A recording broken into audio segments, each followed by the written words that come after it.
I discovered my boss is using my social security number to commit fraud. That's the headline, right? The one that makes you think it's a true crime podcast or maybe one of those frantic TikTok rants. But it's my life. And it started so mundane, so damn quiet, I almost missed it. You know that feeling when something big is coming, a storm brewing, but the air is perfectly still and the sky is deceptively blue? That's what it was. For anyone just tuning in, if this story's hitting you, if you're finding yourself leaning in, please hit that subscribe button. Give it a like if you feel it. Share it with someone you think needs to hear it, and definitely leave a comment down below. I read every single one, and it helps more than you know. My world before all this was pretty standard issue. Suburbia, mostly. A decent enough house in a town where everyone knows everyone, or at least pretends to. My wife, Sarah, was the anchor. We'd been together since college, the kind of love that felt less like fireworks and more like a deep, steady hum. We had the picket fence dream, the 2.5 kids eventually, the dog. We were on track. I was working at a mid-sized consulting firm, nothing glamorous but stable. Good benefits, a 401k that was slowly, agonizingly growing. My boss, Mark, he was a character. Ex-military, sharp dresser, always smelled faintly of expensive cologne and ambition. He was the kind of guy who'd clap you on the back, tell you you're a rock star, and then pile on another impossible deadline without batting an eye. We had a decent rapport, I thought. He liked my work ethic, my reliability. He'd often say I was the backbone of his department, the guy who kept things from flying off the rails. I took pride in that. I was the dependable one, the guy who showed up, did the work, went home. Simple. The first sign was so small I dismissed it as a clerical error, a credit card offer.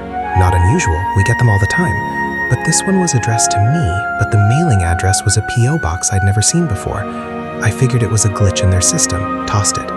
Then came another, and another. Different banks, different types of credit cards, all addressed to me, all going to the same P.O. box. It started to get under my skin. Sarah noticed. Another one? She asked, picking one up off the counter. Must be some kind of marketing blitz. I just shrugged, but the little voice in my head was starting to whisper. I decided to call one of the banks, just to see if I could get myself removed from their mailing list. They asked for my social security number to verify my identity. When I gave it to them, the woman on the other end paused. Sir, according to our records, you have an account with us.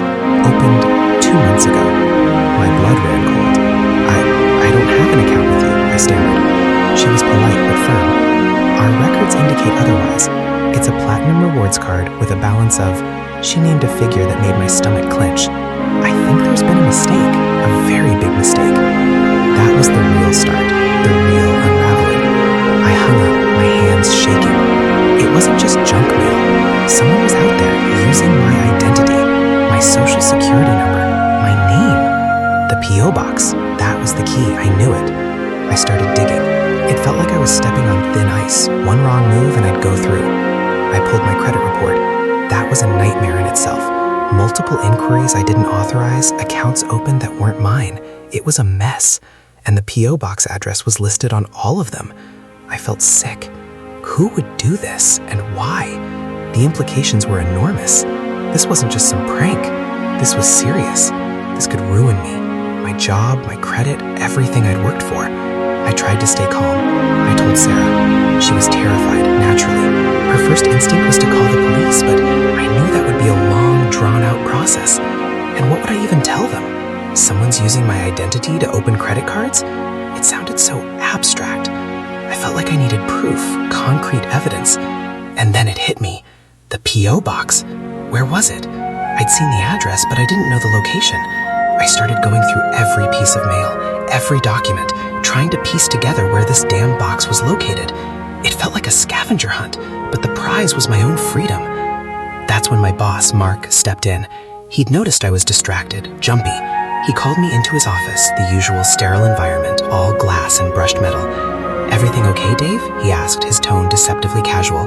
He had this way of looking at you, like he could see right through you. I hesitated. Should I tell him? He was my boss. He had authority. Maybe he could help. But there was also that unease, that feeling of being watched that I'd started to pick up on. Just personal stuff, Mark, I managed. He leaned back, a faint smile playing on his lips. Well, if it's impacting work, you know you can talk to me. We're a team here. We support each other. He made it sound so genuine, so helpful. I went home that night, the weight of it all crushing me. Sarah was pacing. We need to do something, Dave.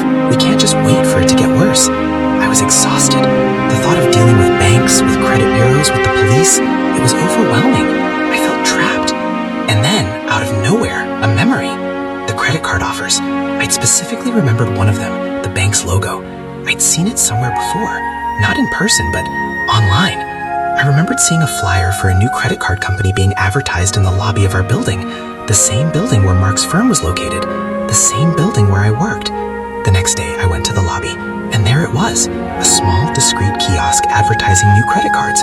The logo was identical to the one on the suspicious mail, and next to it, a small sign with a list of nearby P.O. box locations. My heart started pounding. One of them was just a few blocks away. It was too coincidental. It had to be the place. I told Sarah I was going to run an errand. I drove to the P.O. box location. It was a small, nondescript strip mall. The post office was tucked between a nail salon and a dry cleaner. I walked in, trying to act normal. There were a few people behind the counter. I went up to one of them, a young guy with tired eyes. I think I might have a P.O. box here, I said, my voice trembling slightly. I'd misplaced the information. He asked for my name. I gave it. He typed it into his computer. There was a pause. He looked up at me, a flicker of recognition in his eyes. We have a box registered to a David Miller. My blood caught in my throat. That's me, I said, forcing a smile. He looked back at the screen. And who's paying for it? He asked, a hint of suspicion now creeping into his tone. I am, I said, trying to sound confident. He shook his head. That's odd. The account is listed as being paid by Mark Jenkins, and the billing address is your office address. My world tilted. Mark Jenkins, my boss. He was paying for the P.O. box. The P.O. box that was receiving all these fraudulent credit cards in my name. It was him. The realization hit me like a physical blow. It wasn't some random stranger. It was the man I worked for. The man who'd patted me on the back, called me a rock star, told me I was the backbone of his team. The man who just offered me support. He was the one doing this. He was using me. He was stealing my identity. The sheer audacity, the betrayal, it was so absolute, so complete, that for a moment, I couldn't breathe. I mumbled an apology, a hasty retreat, and practically ran out of the post office, the sterile air of the strip mall feeling suddenly suffocating. I got back in my car, my hands slick with sweat on the steering wheel. My mind was a whirlwind of disbelief and rage. Mark. Why? How? I thought about all the times he'd praised me, all the times he'd confided in me about business. Was it all a performance? Was he grooming me for this? Or was it just a convenient tool, a loyal employee whose identity he could exploit without consequence? The thought of going back to work, of seeing him, of pretending everything was normal, it made me physically ill. I drove home, the anger simmering, burning. Sarah saw my face the moment I walked in. Dave, what happened? I couldn't speak. I just shook my head, the image of the postal worker's face, Mark's name on the screen, replaying in my mind. Then, slowly, deliberately, I sat down at the kitchen table. I looked at Sarah, my eyes probably wide and haunted. It's Mark, I finally said, my voice raspy. It's Mark. He's the one. The shock on her face mirrored my own internal turmoil. The betrayal was a fresh wound, raw and exposed. But beneath the shock, a new emotion started to surface. A cold, hard resolve. I didn't know what I was going to do next, but I knew one thing with absolute certainty. I couldn't let him get away with it. Not a chance. And as I sat there, staring at the grain of the wood on a table, a single chilling thought echoed in the silence of my home. He had no idea what he'd just unleashed. The calm before the storm had officially broken. The air in our kitchen felt thick, heavy with the unspoken terror and the dawning fury. Sarah just looked at me, her eyes searching mine, trying to process the impossible. Mark? Your boss? No, Dave, that can't some other explanation. Her voice was a whisper, laced with disbelief. I just shook my head. He's paying for the P.O. box, Sarah, under his name, for my identity. What other explanation is there? The question hung in the air, unanswerable. It was him.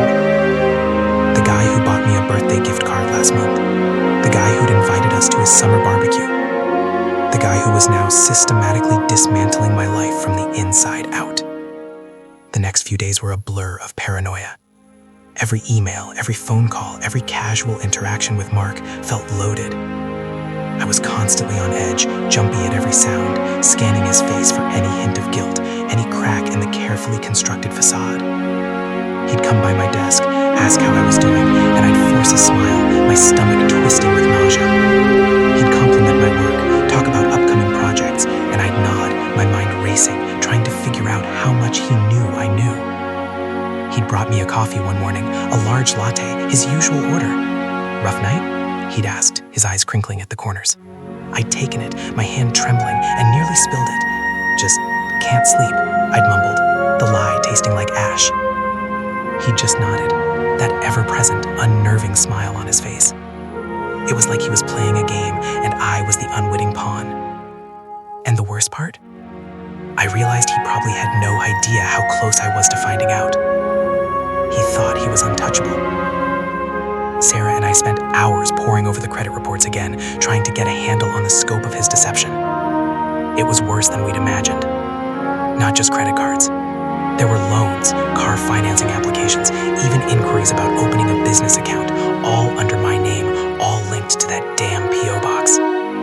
He'd been systematically building a shadow financial life for me, a financial life that was spiraling out of control. The numbers were staggering. We were looking at tens of thousands, maybe hundreds of thousands of dollars in debt that wasn't mine. Debt that was accumulating interest and damaging my credit with every passing day. The thought of it made me feel physically sick. How could one person do this?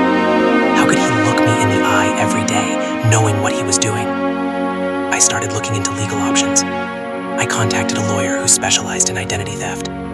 She was sympathetic, but warned me it would be a long, arduous process. "We need evidence, Dave," she'd said, her voice calm and measured. "Hard evidence. And even then, prosecuting someone like this, especially when they're your employer, can be incredibly complicated. There's a risk of retaliation." Retaliation. The word sent a chill down my spine. Mark was a powerful man, well-connected. What if he found out I was investigating him? What would he do? The fear was a constant companion, a gnawing anxiety that made it hard to focus, hard to sleep. I found myself looking over my shoulder, jumping at shadows. I started taking different routes to work, avoiding my usual haunts, even avoiding Sarah's parents for a while, worried about being overheard. The comfortable familiarity of my suburban life felt like a fragile illusion. One wrong move and it would shatter. One evening, Sarah was scrolling through her phone, a worried frown on her face. "Dave, look at this." She showed me an email that had come through our joint account, an alert from our mortgage company. It was a notification about a missed payment. "But we paid that," I said, confused. "I just checked our bank statement. The money was transferred." She tapped the screen. "It says the payment was returned due to insufficient funds." Insufficient funds? That was impossible. Our accounts were healthy. I pulled up our main checking account. It was empty. Not just low. Empty. Every cent gone. "No," I whispered. "No. No. No." Then I saw it. A series of recent, large transactions. Transfers, all initiated within the last 48 hours to a series of offshore bank accounts I'd never heard of. And the P.O. box was listed as a contact point for one of them. It was a whole new level of operation. This wasn't just credit cards anymore. He was draining our actual savings. My blood ran cold. This was no longer just about my identity. It was about our entire future, our home, everything we had. The betrayal was no longer just professional. It was deeply personal, a violation of the trust and security we'd built as a couple. I felt a surge of pure, unadulterated rage. It was a hot, blinding fury that consumed everything else. I wanted to confront him, to scream at him, to make him understand the devastation he was causing. But the lawyer's words echoed in my mind. Evidence. I needed proof, irrefutable proof, and I needed to be smart about this. I went to the office the next day, my nerves shot. I felt like I was walking into a lion's den. Mark was in his office, the door ajar. I could hear him on the phone, his voice smooth and confident, talking about closing a deal. He looked up as I passed and gave me that same unnerving smile. "Dave, good to see you. How are things?" I managed to strain, "Fine, Mark." My hands were clenched so tight my knuckles were white. I went to my desk, my heart hammering against my ribs. I had to do something. I remembered Sarah's phone. It was old, a little beat up, but it had a decent camera. I'd been meaning to upgrade, but now it felt like a lifeline. That night, after Sarah was asleep, I crept into the living room, my footsteps unnaturally loud in the quiet house. I grabbed her phone from the charging station. I knew she kept a lot of her personal information on it, some old passwords, contacts, things like that. I opened her email, her cloud storage, anything that might contain a clue. It felt like a violation, rifling through her digital life, but the desperation was a powerful motivator. I scrolled through endless photos, old vacation snaps, pictures of our dog, selfies Sarah had taken. Nothing. I was about to give up, to chalk it up to a sleepless night fueled by panic, when I saw a folder labeled Important Docs. Curiosity gnawed at me. I opened it.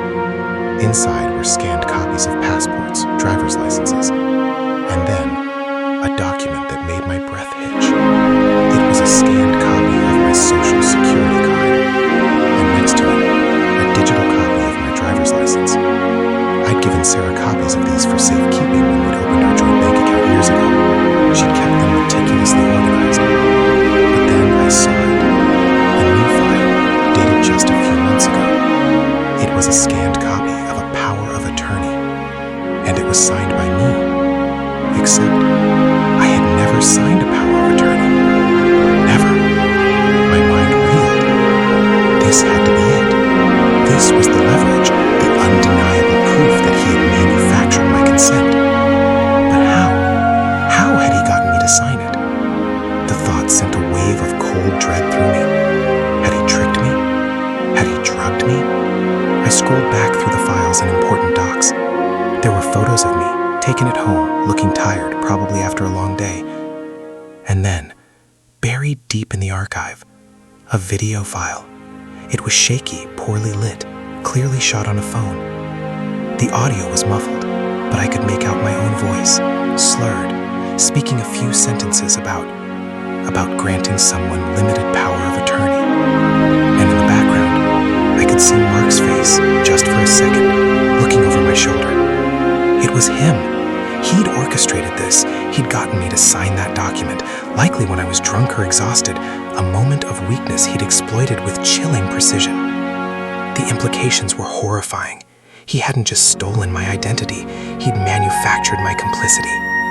My hands shook violently as I watched the video again.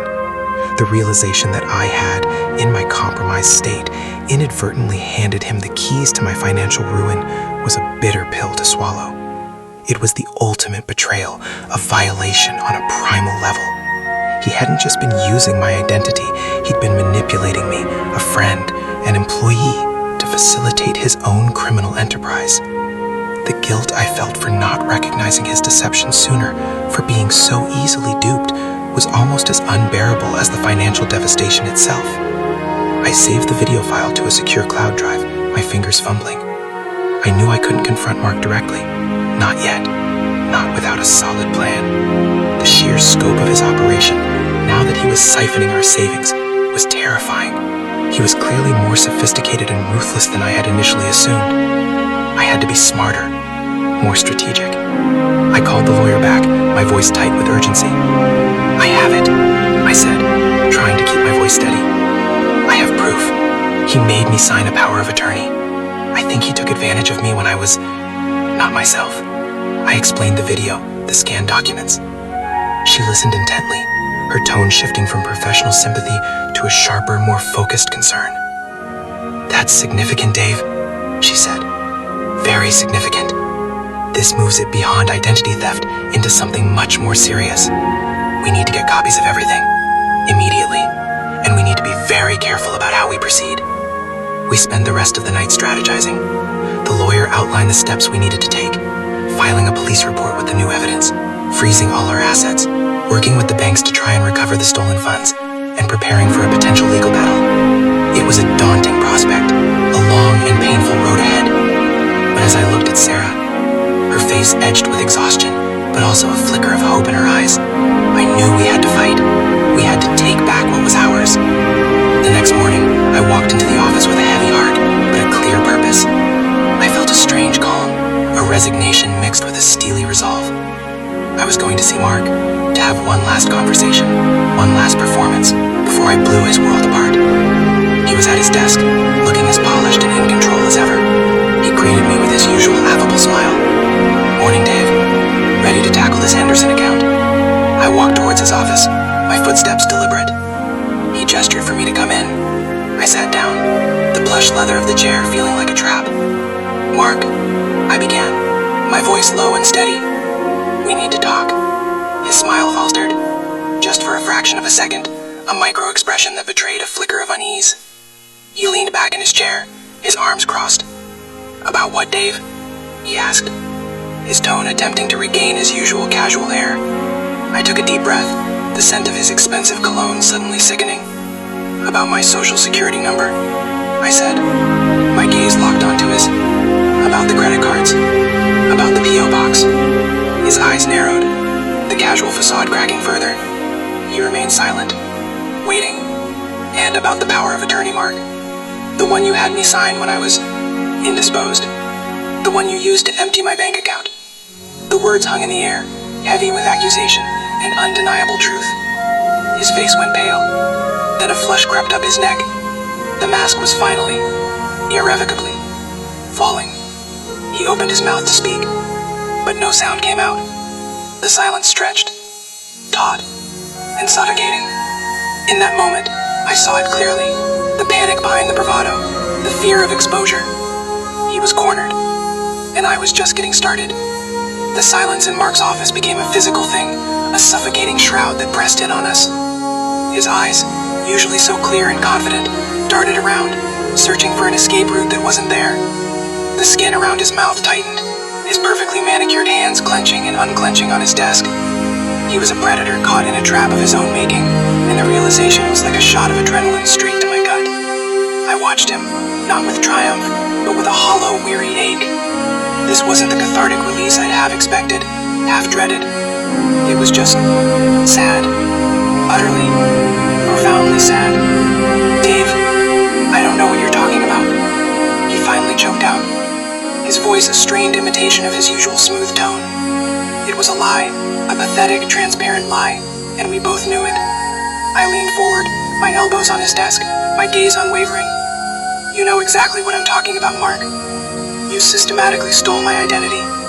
You took out loans, financed cars, opened credit lines in my name. You drained our savings account. You did all of it, didn't you?" My voice was quiet, almost conversational, but laced with an ice that surprised even me. He swallowed hard, his Adam's apple popping. "There must be some mistake, a misunderstanding." "There's no understanding," I said, my voice hardening. "I have the video, Mark. The one where you got me to sign that power of attorney when I was too drunk to know what I was doing. The one you used to empty our joint account." You thought you were so clever, didn't you? So untouchable. I let the accusation hang in the air, thick with contempt. His face contorted, a flicker of raw fear crossing his features. He scrambled for his phone, his fingers fumbling. "I need to make a call." "Go ahead," I said, my voice still calm, but with an underlying current of finality. "Call anyone you want. Call your lawyers, call your friends. But know this, Mark. It's over. I'm not leaving this office until we call the police. Together." He looked at me, his eyes wide with desperation, then narrowed with a flicker of his old arrogance, quickly suppressed. He knew he was caught. The game had changed. He'd been so busy playing God with my life, he'd forgotten that even gods could fall. The minutes that followed were agonizing. He sat in silence, staring at the polished wood of his desk, his breathing shallow. I just watched him, the adrenaline slowly receding, leaving behind a profound exhaustion. I thought about Sarah.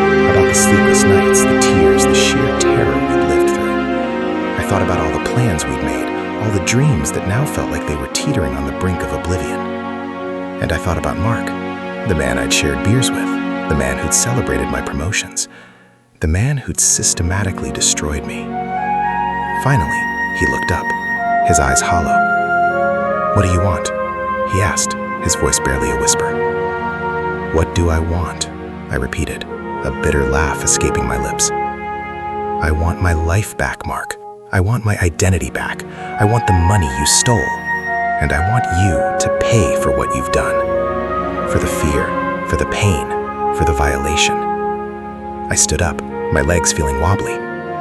"And I want you to tell the police everything. Everything, Mark. No lies, no evasions, just the truth." He nodded, a slow, defeated nod. It was like watching a proud oak tree finally succumb to a brutal storm. He picked up his phone again, his hand trembling, and dialed. I stood by the door, watching him, waiting. The air in the office, once thick with his power and deceit, now felt heavy with his shame and impending downfall. He spoke into the phone, his voice shaky but clear. "Yes, Detective Miller, please. This is Mark Jenkins. I need to report myself. I need to confess." The rest of the day was a blur of police reports, lawyers, and endless, soul-crushing questions. Sarah was there, her hand clasped tightly in mine, her presence a silent anchor in the storm. She didn't say much, just squeezed my hand, her eyes conveying a silent strength that helped me keep going. We'd lost so much that might never be recovered. The financial devastation was immense, a gaping wound that would take years to heal, if ever. The trust, the easy comfort of our lives had been shattered into a million irreparable pieces. We'd gone back to our house, the quiet suburban streets suddenly feeling alien and unsafe. The familiar facade of our home, the neat lawn, the porch light casting a warm glow, felt like a cruel mockery of the chaos that had erupted within our walls. Walking through the front door felt like stepping into a different world, a world where Mark's shadow no longer loomed, but where the echoes of his betrayal still resonated in every corner. Sarah collapsed onto the sofa, burying her face in her hands, her shoulders shaking with silent sobs. I sank down beside her, pulling her close, my own body rigid with exhaustion and the lingering tendrils of fear. "We're okay," I whispered, though the words felt hollow, inadequate. "We're going to be okay." She looked up at me, her eyes red-rimmed but filled with a fierce, unyielding love. "We will," she said, her voice thick with emotion. "We have each other." That was the truth, the stark, unvarnished truth. We had each other. It wasn't the happy ending, the storybook resolution I might have once imagined. There were no triumphant pronouncements of justice served, no immediate restoration of all that had been lost. The road ahead was long, and it was filled with uncertainty. There would be lawyers, endless paperwork, the constant gnawing anxiety of financial recovery, and the deep, abiding scar of knowing that the people we trusted could betray us so completely. But as I held Sarah, her head resting on my shoulder, I felt a strange sense of peace settle over me. It was the peace of survival, the peace of having faced the abyss and crawled back out. The fear hadn't vanished entirely, not yet, but it no longer held me captive.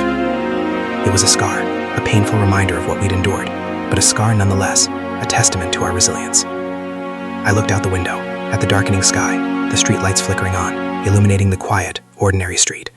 It was a world I thought I knew, a world that had been irrevocably altered by one man's greed and deceit. But it was still our world, and we would rebuild. We would find our way through the wreckage, together. The sun had set on one chapter of our lives, a chapter marked by unimaginable pain and betrayal.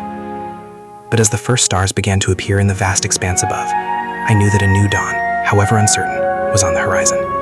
And for the first time in what felt like an eternity, I could almost feel its faint, tentative warmth on my face.